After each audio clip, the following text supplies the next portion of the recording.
Welcome to this explainer. Today, we're looking at a highly volatile, real-time situation that's unfolding as we speak. With the US and Iran currently trading strikes, a really critical global choke point, the Strait of Hormuz, has once again been declared closed, and well, with that closure comes the looming threat of a sudden, non-linear spike in global oil prices. We aren't just talking about a gradual, annoying creep at the gas pump here, we're talking about a massive, immediate shock to the entire system. But, if you've been watching the markets closely, you might have noticed a core mini-mystery here. The Strait closed again, so why didn't oil prices just absolutely skyrocket already? Despite this massive geopolitical escalation, prices really only bumped up slightly. It feels like a paradox, right? How can one of the world's most vital energy arteries completely shut down without causing a total global meltdown? Well, today, we are going to solve that exact mystery. Okay, let's dive right into this.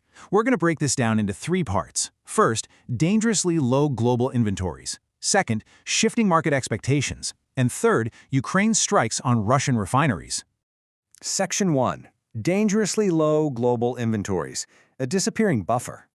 So the world actually had an initial defense mechanism against supply shocks like this, but it's disappearing fast. The main reason prices didn't skyrocket the last time the Strait closed is simply because we had unusually well-stocked inventories. Basically, nations drew down these stockpiles at record rates to artificially mask the crisis and keep prices stable. But obviously, you can only drain a finite pool for so long, right? To understand just how severe this depletion actually became, listen to this stark admission from Donald Trump at the recent G7 summit. We run out of reserves in about 4 weeks. There'll be a time when you wouldn't be able to get it and you want to see bedlam. Regardless of politics, this quote objectively highlights a very real, very precarious mechanical limit to our global supply chain. 4 weeks. Just let that sink in. After a couple of months of those record drawdowns, stockpiles were already running dangerously low. But here is the absolutely critical part. They haven't had time to recover. In the month or so since the previous ceasefire was announced, the data shows countries actually continue to aggressively draw down these inventories just to keep global oil prices as low as possible. What does that mean for us?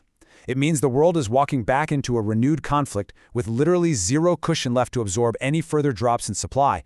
Section 2. Shifting market expectations. The psychology of traders.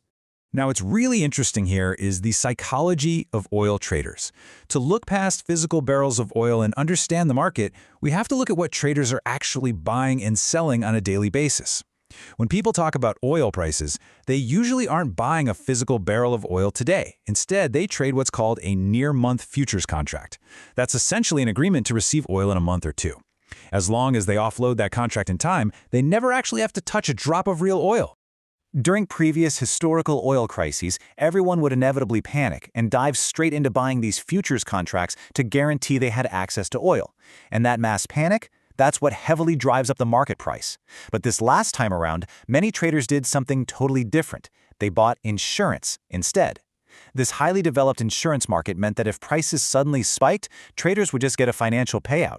Because they bought insurance instead of blindly crowding into the futures market, a self-fulfilling price spiral was entirely prevented.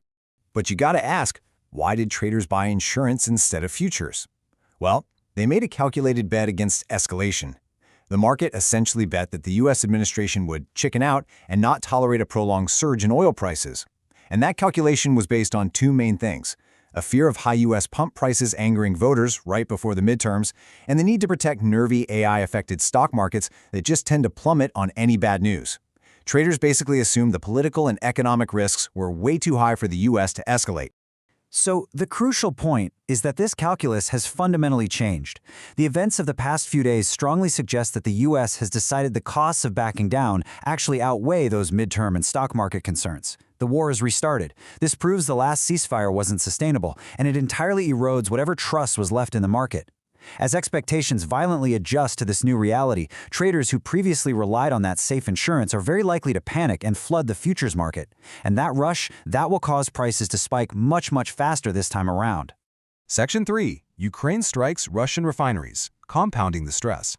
As if those market vulnerabilities weren't stressful enough, we have massive disruptions happening on a completely separate geopolitical front. For the past month, Ukraine has been systematically striking Russia's energy infrastructure. Initially, these strikes were targeting refineries, the massive facilities that process raw crude oil into usable everyday products like diesel and gasoline. But in recent days, the scope of these attacks has expanded aggressively to include Russian tankers in the Kerch Strait, which is a critical waterway linking the Sea of Azov and the Black Sea. And this brilliantly illustrates just how effective this has been. The sheer scale of the disruption is staggering. All in all, these systematic strikes have cut Russia's diesel production capacity by a massive 1/3. Just think about that. 33% of their capacity has essentially vanished into thin air. The cascading global effects of these strikes are monumental. We aren't just seeing a loss in diesel, there are significant drops in gasoline and jet fuel production as well. To protect its own domestic prices from absolutely skyrocketing, the Kremlin has reacted by outright banning the export of certain refined products. When you take a step back and consider that Russia is usually the world's second largest exporter of diesel, the sudden disappearance of this supply creates a massive vacuum in an already highly strained global market. Conclusion: a perfect global storm. Let's move to see how this builds and chronologically ties all three threads together. Step 1. During the previous phase of the conflict, our massive inventories acted like a giant shock absorber. Step 2. During the brief ceasefire, nations didn't restock. Actually, scratch that. They actively drained the remaining stockpiles to keep prices suppressed. And Step 3. The conflict is now restarted, and we are facing it with absolutely zero cushion remaining. Our global defenses have entirely eroded. So here is the exact mechanical combination creating such an unprecedented vulnerability today. Step 1. We literally have no inventory buffer left to flood the market with emergency supply. Step 2. Traders, realizing the conflict is real and escalating, will abandon those stable insurance markets and rush right into futures, creating a self-fulfilling price spiral. And Step 3. A massive chunk of Russian refined supply has just vanished from the globe. The mathematical result of these three pillars collapsing all at once? A sudden, non-linear price spike. The data and the geopolitical shifts we've explored today point to a highly fragile system that is rapidly running out of safety valves.